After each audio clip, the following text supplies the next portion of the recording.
Okay, so today I want to talk about my experiment with the carnivore diet. I've done the carnivore diet before, sort of. So I've gone all meat a few times. Um, I've done it probably 2 years ago when I was doing the GAPS, and I did the introduction diet, and I stayed on it for about a month. So it was just like bone broth and meat. But I did add a couple vegetables here and there, so it wasn't completely strict.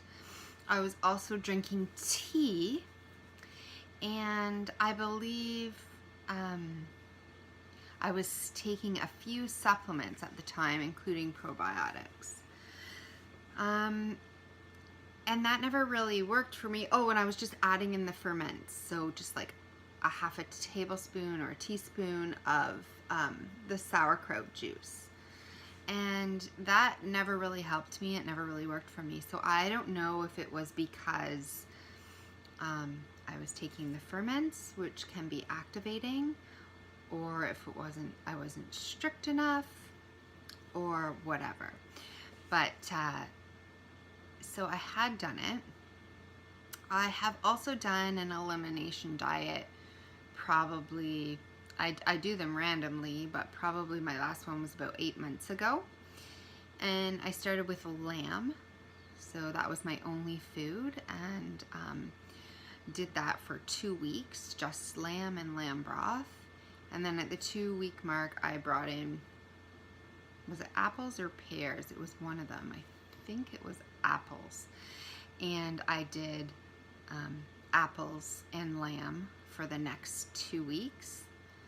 And then after that, but I do think I was still drinking herbal teas at night, peppermint tea,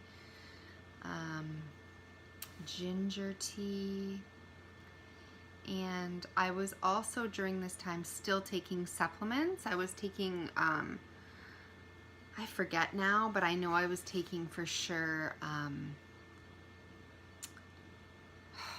gosh, it's been so long ago I can't remember, but I was probably taking supplements, and I was taking like minerals, like longevity minerals. I was taking vitamin D. I was taking probably a B vitamin, a C vitamin, and maybe fish oil, I'm not sure. So that's, similar to a carnivore diet. It's a very restricted diet. Anyways, I decided to try it again, being in this complete setback, wanting something to stop the symptoms. I decided another strict elimination diet, and that this time I would be strict carnivore. No plants at all, nothing that could agitate me. So my version of the carnivore is not to just be carnivore, but it's to eliminate. So I am not doing dairy, and I'm not doing eggs, but I feel it necessary to do fish and ruminants to keep this going. So far I've been doing this for a little over 3 weeks, and I've been eating beef, bison, lamb, organ meats. I have had chicken livers, but no chicken. So chicken livers, just because I have them. I have them in my freezer. Beef liver, chicken heart, beef tongue, lamb liver, lamb heart. I've had fish, so sardines and salmon, because I really do think it's important to keep your omegas, especially since I'm doing no supplements, so no probiotics, no supplements of any kind.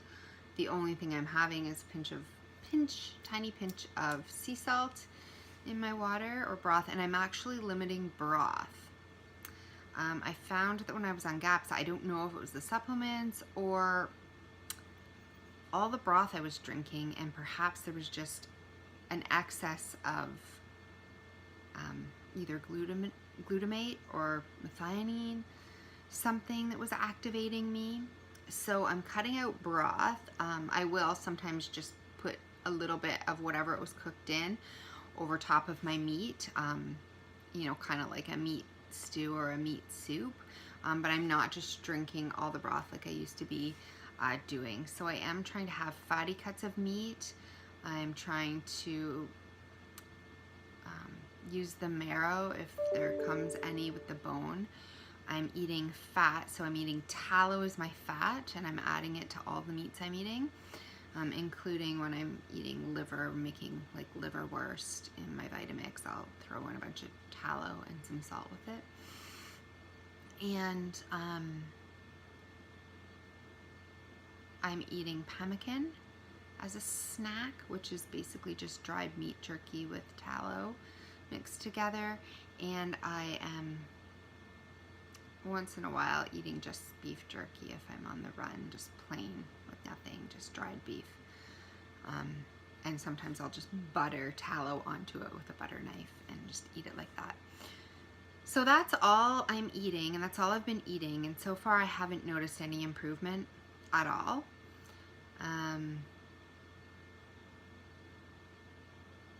In any of my symptoms. So I was hoping that being in ketosis, because it does put you in ketosis, would eliminate some of my neurological symptoms, including my brain fog and my vibrating and pins and needles and buzzing and burning and derealization and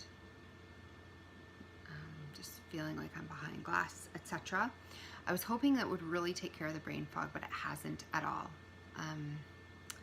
I am starting to get worried about nutrient deficiencies, because when you put all this in Chronometer and you really try to maximize your nutrient density, especially since I can't use dairy or eggs, I might introduce egg yolks, but I haven't decided at this point yet. Even when you're having a lot of organs and fish and different things in the meat, you're not getting a lot. You're not meeting the RDA for everything. So you are meeting it all for all your amino acids, easy, and most of your B vitamins. You're very low in B1, which can also cause neurological symptoms. So I'm considering supplementing with B1, but I haven't done that yet. You're non-existent in omega-6s, so I know, you do need omega-6s. You need a ratio, so I'm not sure about that. You're really low in vitamin E, vitamin C.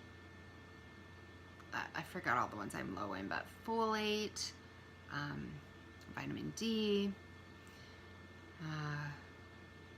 There's many that cause me concern and think, oh my gosh, I either need to get this from food or I need to supplement.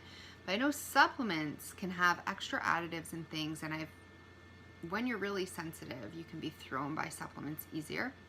It's a quick way to get these things, and foods, of course, come with their own sensitivities. But I do have my IgG food sensitivity test, which was pretty recent, because I usually do that every year. So I can see, specifically for me, at least on that test, what it's showing if I have to get food. But I haven't added the foods yet. I'm figuring at least if I do this 30 days minimum, possibly 60, I won't run into serious problems.